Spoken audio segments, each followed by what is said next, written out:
So we have started our eating around the festival situation.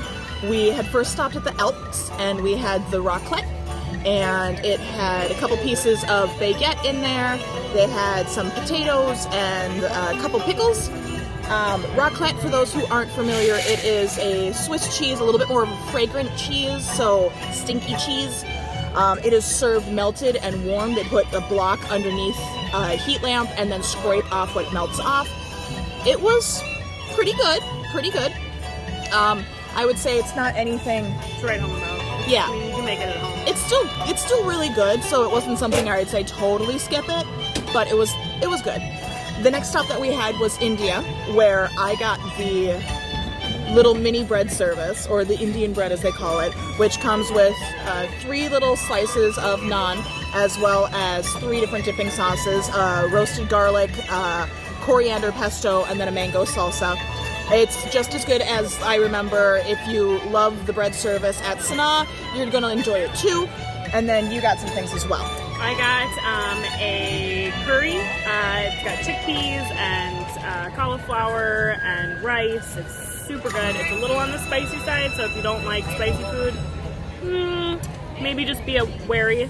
But it's not too spicy. And that was a vegetarian option. It's a vegetarian option. It's very good.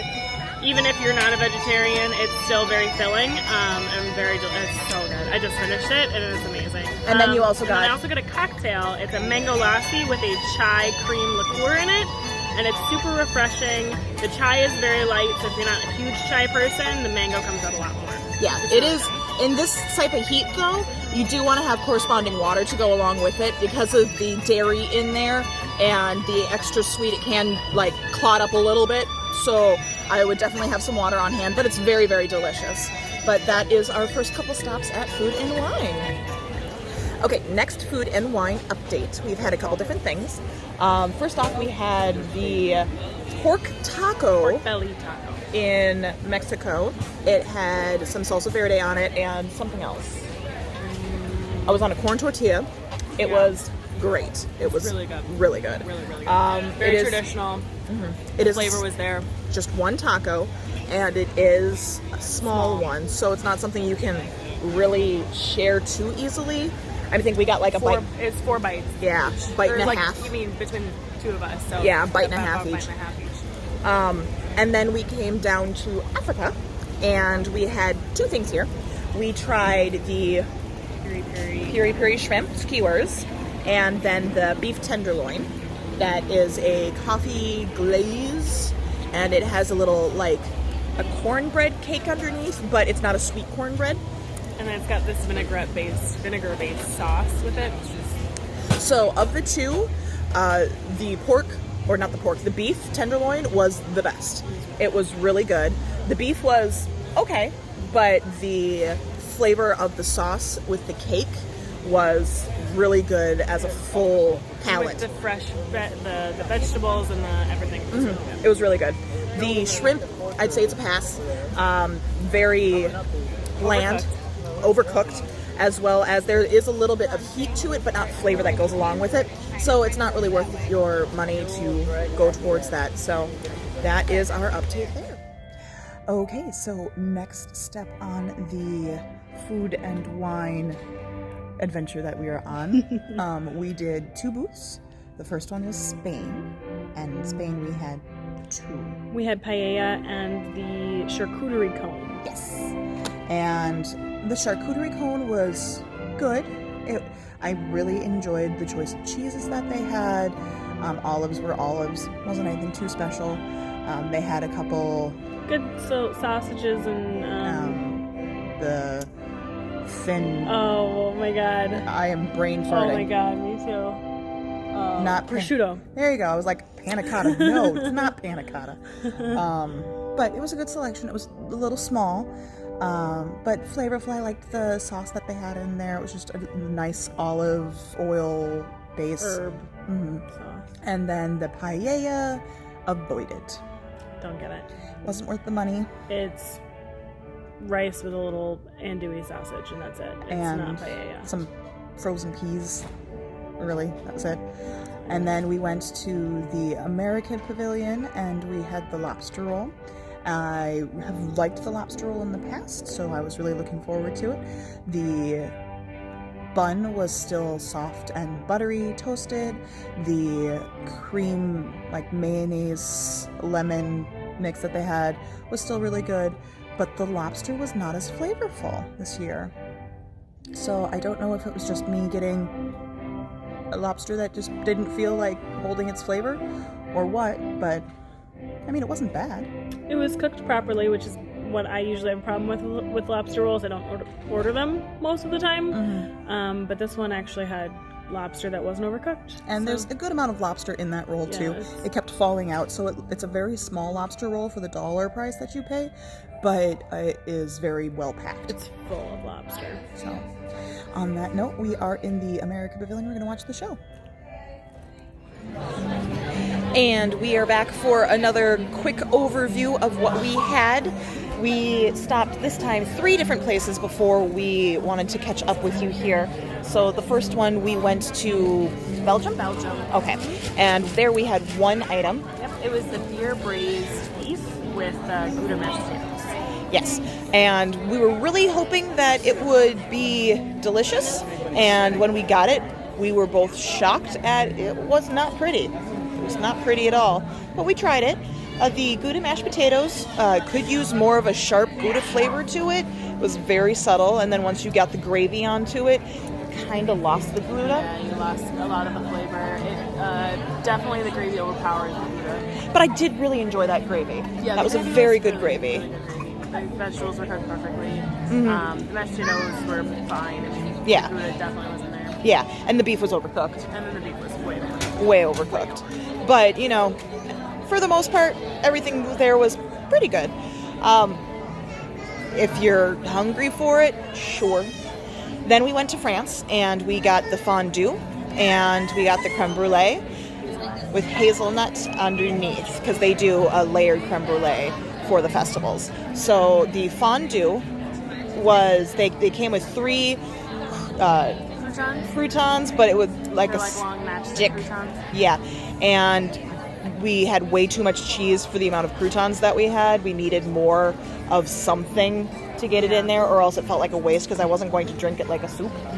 So, and it was a little grainy too. The texture of the fondue was...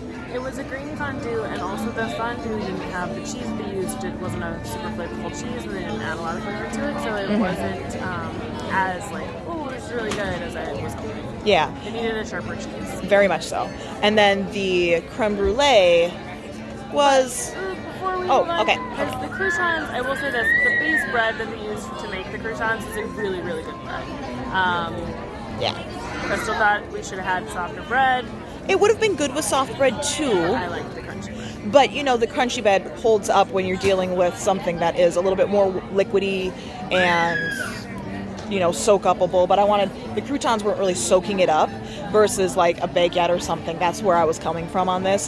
Because there was so much liquid left over that it made sense to have something that would sponge a little bit more.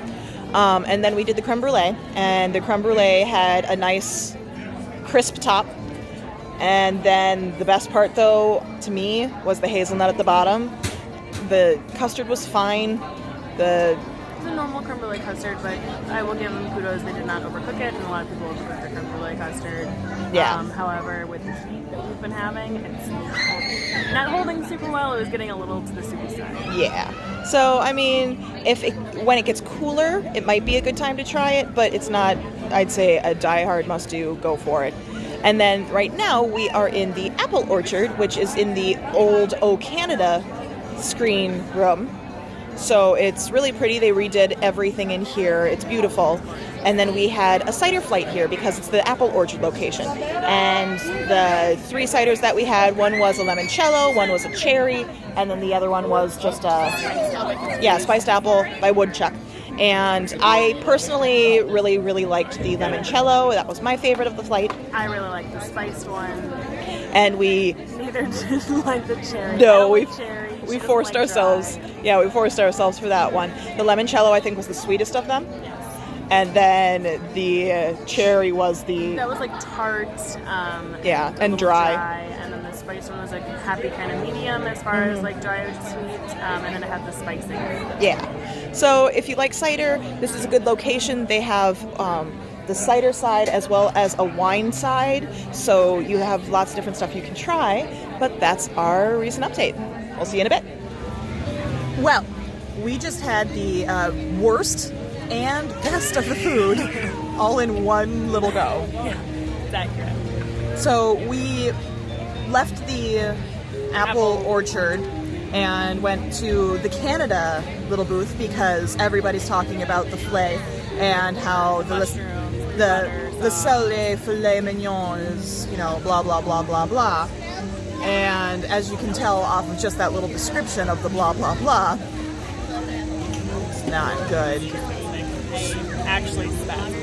Yeah, it is a steak. You can cut it with a butter knife. It was served about medium for temperature, no flavor, and you actually said it best.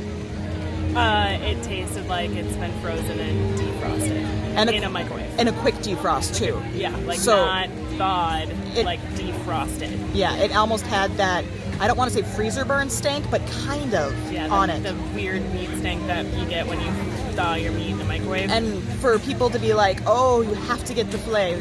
You have to get the filet. Don't get the filet. Don't waste your money on the filet, please. And then so we took a little turn and came to the Wine and Dine over here. And we got two things, and they are the best of the fest as far as we're concerned for right now. We got the seared scallops, and we got the wine and cheese platter. Yep, wine and cheese pairing. And so the seared scallops came on a bed of hummus and some, what kind of mushrooms? They didn't even look like mushrooms that I was familiar with. I think there was a couple shiitake and some, I don't remember. They were black and looked like a noodle. They're very Chinese Yes. style. Oyster. There you go. But the scallops were buttery, and they had this nice little crunch to the little sear of the. Like, I don't even like hummus, and I liked the hummus. The hummus is really light, not too garlicky, didn't take over anything. Yeah, I didn't. It was fabulous. And then your cheese pairing. So my cheese pairing, I got 3 cheeses and 3 wines to go with it. The Chardonnay, and the pairing with that was a blueberry blueberry spread with a gorgonzola and a little crostini. Crostini was really salty, which was really good. It had some berries in it as well.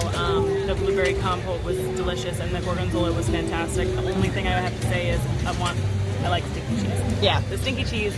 Cheese. But the Chardonnay made everything just pop more. It wasn't a dry, it was a little bit lighter Chardonnay. The next one was a Asiago with some olives. With a couple olives, and it had, the Asiago was a balsamic onion Asiago with a Pinot Noir rosé, which is, I don't like rosés, but I love It was Pinot really Noir. good. It was really good. It was really good. It was the best thing on the whole thing. And then the last one was a pizza with a Italian soft cheese. Yeah. And then an apricot spread. It wasn't the best pairing of the tray. No, I was shocked at how soft that cheese was. I was expecting something a little firmer. Yeah, agreed. And then the apricot spread wasn't, it was nothing to write home about. No, but the other pairings were... The other pairings were great. Spot on. Great. I mean, phenomenal. So this is definitely a winner for a location. Come to Wine and Dine. It's also the ambiance here. Yes. Fantastic. The music, the pavilion, the everything. seating locations. Just wonderful to just sit. Yeah, it's like a little escape versus the World Showcase, where all you get are like trash cans and maybe a table or so out in the sun.